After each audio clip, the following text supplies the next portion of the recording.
is time. It is time to brew your best beer. The 2015 SJPORR Challenge is brought to you by the Greenville Homebrew Supply, located in Red Lion, Pennsylvania. Brewers Exchange, operating in the U.S. and Canada. Finney's Homebrew Emporium, located in Bishopdale, Christchurch, New Zealand. And Omega Yeast, located in Chicago, Illinois. Okay, good evening. Excuse me. This is beer review number 2 in the 2015 SJPORR Challenge. Tonight we have this beer. It's called Tudor Elderflower Ale. Really nice label there. Is that suggesting the White Rose of Yorkshire to me? I want to try some. Okay, my wife would like to try some. Sorry. And this beer came with a fantastically authentic, I'm sure this is probably hundreds of years old, this piece of parchment, I guess you would call it, essentially giving you a process for brewing a Tudor style ale, which was said to have been a favourite of King Henry VIII. And he was a bit of a porker, so I'm sure he enjoyed it. So it says the average Tudor consumed 8 pints of ale every day, and they drank it for its calories, but also because water from wells was not safe due to it being contaminated. This is something that I've heard before.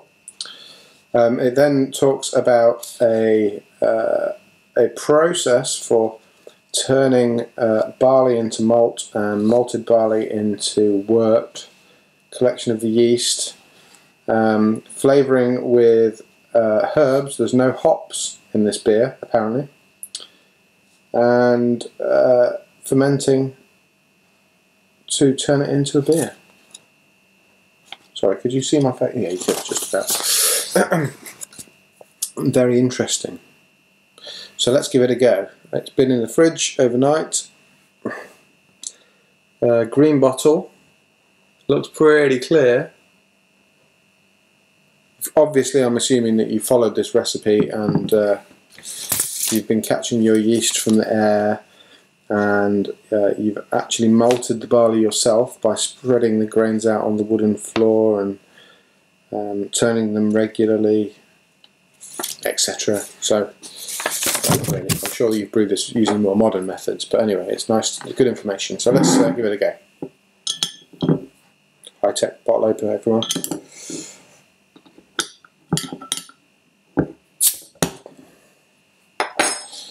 So, there's a good pop there, and there's some carbonation rising from the bottom.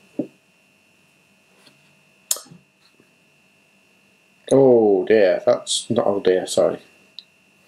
Wasn't what I was expecting. Now that to me, what is it?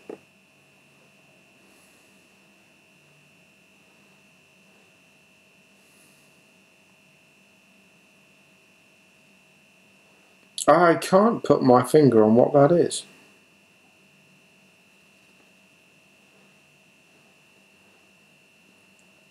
I know what elderflowers are like because we make elderflower cordial and elderflower champagne in the summer. We did so this year, so relatively recently. I'm not getting elderflower, but I guess it must be, and perhaps it just takes on a different character because of the process or the other ingredients or something like that. Let me lift this up so you can see. We're going to leave it there. So first impressions are very good. It's a really nice colour. It's pretty clear. Not completely clear, there's a bit of haze to it, but I think you can probably clearly see my fingers behind the glass there. The carbonation looks to be pretty reasonable. If I do that,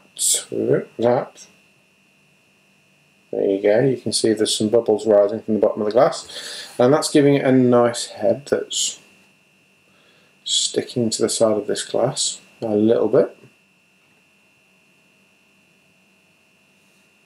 Nice tight white fluffy head. Yeah, I'm getting the same aroma, although there's something else that I'm picking up now as well.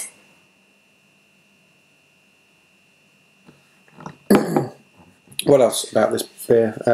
Elderflower Ale, and it's 3.8%. That's the only information other than the reference number on there, which is there, 8380847AB. So let's dive in and give this one a go.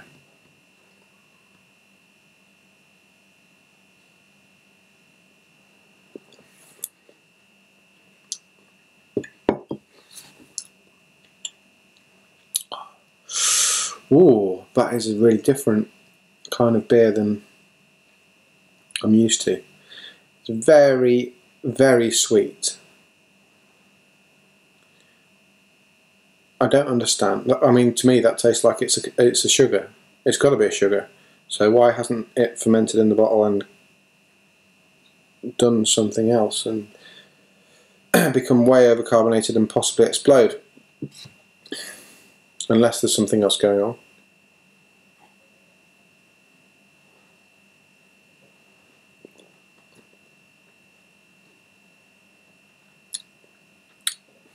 Okay, let's do this methodically. Body, I'd say it's a fairly medium body ale. Nothing wrong with that. Carbonation.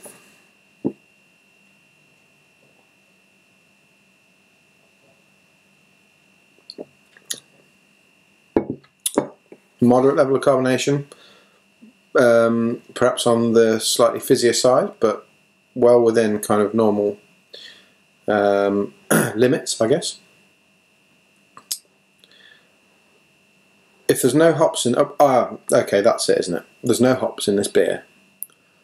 That is why the sweetness is very, very upfront, and that's amazing actually, because it really shows you how sweet the beers are. Which do have hops in, and perhaps that kind of sweetness that that we don't notice. So,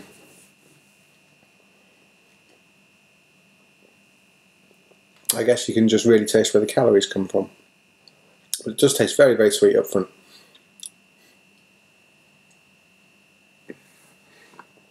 To me, I'm not getting elderflowers. However, I guess that's just because I'm not used to that kind of elderflower flavour with malt. And I'm sure it is there. There's definitely something there, but I just can't put my finger on it. So I'm guessing that must be the elderflowers. I'm just not recognising it as elderflowers.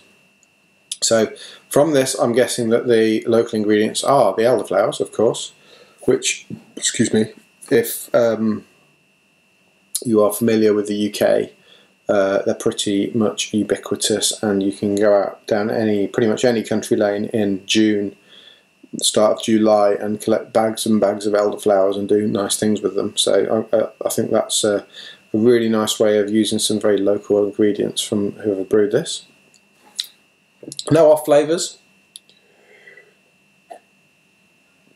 I think that's quite an achievement, because there's no hops to hide any off flavours in this beer.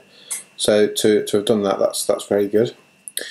Really nice kind of golden amber colour, verging on orange, I suppose, but not quite. I guess there's a bit of crystal in there. But yeah, very nice drink. It needs to be cold, I'd say. Drunk cold, enjoyed best cold, just to temper that upfront sweetness a little bit. But other than that, really, really nice, and a very well brewed beer, and a nice concept, and well done. Cheers.